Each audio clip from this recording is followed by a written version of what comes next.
Hello বন্ধুরা, আজকে আমি তোমাদের জন্য নিয়ে এসেছি একদম ভিন্ন স্বাদের একটা রেসিপি। দই ভেন্ডি। ভেন্ডিকে আমরা অনেকে ঢ্যাঁড়সও বলে থাকি। যারা তোমরা ঢ্যাঁড়স খেতে পছন্দ করো না, তারা একবার আমার এই রেসিপিটা বানিয়ে দেখো। কথা দিচ্ছি, ঢ্যাঁড়স খাবো না এই কথাটা তোমরা কেউ আর বলবে না। যদি তোমাদের এই রেসিপিটা ভালো লাগে তাহলে অবশ্যই তোমরা লাইক করো, কমেন্ট করে জানিও কারা কারা তোমরা এটা দেখে বানালে। তাহলে চলো শুরু করে দিই। এখানে দেখো আমি 500 গ্রাম মতো ভেন্ডি নিয়ে নিয়েছি। ভেন্ডিটাকে আমি প্রথমে খুব ভালো করে জল দিয়ে ধুয়ে নিচ্ছি, কারণ ভেন্ডি কাটার আগে ধুয়ে নিতে হয়। এরপরে দেখো আমি ভেন্ডিগুলোকে জাস্ট মাঝখান থেকে একটা করে কেটে টুকরো করে নিচ্ছি। দুটো করে জাস্ট টুকরো করছি আমি, তার বেশি নয়। দেখো সমস্ত ভেন্ডিগুলোকে আমি টুকরো করে নিয়েছি এখানে। এরপরে আমি কিছু উপকরণ আরও কেটে নিচ্ছি। রয়েছে এখানে পেঁয়াজ, রসুন আর কাঁচা লঙ্কা। এখানে আমি লাল লঙ্কা ব্যবহার করছি, কেন জানো তো? ভেন্ডির রঙও সবুজ, যদি সবুজ লঙ্কা ব্যবহার করি তাহলে তো একই রকমের রঙ মিশে যাবে। তাই আমি এখানে একটু অন্যরকম রঙ দেওয়ার জন্য লাল লঙ্কা ব্যবহার করেছি।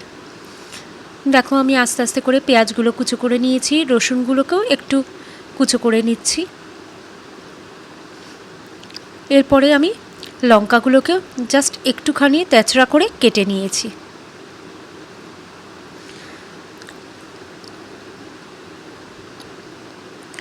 এরপরে কড়াইতে আমি পরিমাণ মতো সর্ষের তেল দিয়েছি। রান্নাটা কিন্তু হবে সর্ষের তেলে। তেল গরম হলে কালো জিরে, একটা শুকনো লঙ্কা আর সামান্য পরিমাণে হিং ফোড়নে দিয়ে দিয়েছি। একটু ভালো করে ফোড়নটা নাড়াচাড়া করলে যেই সুন্দর গন্ধ ছাড়বে, তখন আমি ওই যে কেটে রেখেছিলাম কুচনো পেঁয়াজ, কুচনো রসুন আর লাল লঙ্কা আমি দিয়ে দিচ্ছি তেলে। হালকা একটু ভাজা হবে, খুব বেশি ভাজবো না। হালকা একটু ভাজা হলে আমি ওই ঢ্যাঁড়সের টুকরোগুলো দিয়ে দিচ্ছি।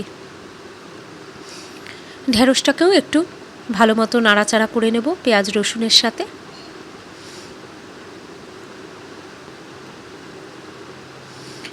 এরপরে দেখো একটু যখন ভাজা ভাজা হয়ে এসেছে, তখন আমি আরও কিছু মশলা অ্যাড করছি।